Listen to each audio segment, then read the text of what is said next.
Pemirsa, usai dieksekusi, sejumlah jenazah terpidana mati kasus narkoba disemayamkan di rumah duka di Jakarta. Mereka yang disemayamkan di Jakarta diantaranya dua warga Australia, Andrew Chan dan Miran Sukumaran, serta warga negara Brazil, Rodrigo Gulater, dan warga negara Nigeria. Setelah dieksekusi, 7 jenazah terpidana mati warga negara asing langsung disemayamkan di sejumlah tempat yang telah ditentukan sebelum diberangkatkan ke negaranya. Para jenazah itu diantaranya jenazah dua warga Australia Andrew Chen dan Miran Sukumaran yang disemayamkan di rumah duka di kawasan Dan Mogot, Jakarta Barat. Jenazah Andrew dan Miran tiba di rumah duka sekitar pukul 12:12 waktu Indonesia Barat. Kedatangan jenazah mendapatkan pengawalan ketat dari pihak kepolisian, dari Polres Jakarta Barat dan Polsek Tanjung Duren. Bahkan para wartawan tidak diperbolehkan masuk ke dalam rumah duka. Wartawan hanya dapat meliput dari luar gerbang rumah duka.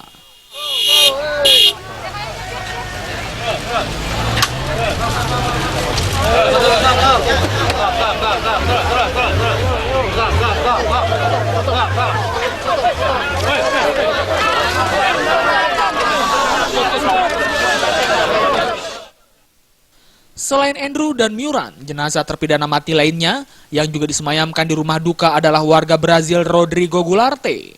Rodrigo disemayamkan di rumah duka Saint Carolus, Salemba, Senen, Jakarta Pusat. Jenazah Rodrigo tiba di rumah duka dengan didampingi keluarganya dan staf kedutaan besar Brazil. Rencananya Rodrigo akan diterbangkan ke Brazil pada Kamis 30 April 2015 untuk dimakamkan.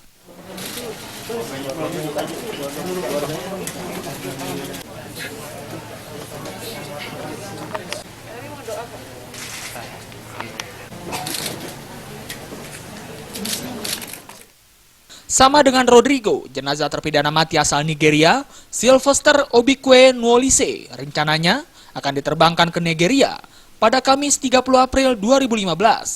Sebelum diterbangkan, Sylvester disemayamkan di rumah duka di Rumah Sakit PGI Cikini, Jakarta Pusat.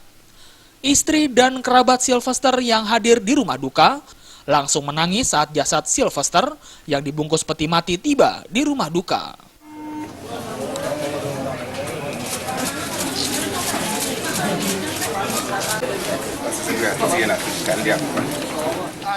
Para jenazah ini sebelumnya telah dieksekusi oleh pihak Kejaksaan Agung pada Rabu dini hari di suatu tempat di area Lapas Nusa Kambangan, Cilacap, Jawa Tengah.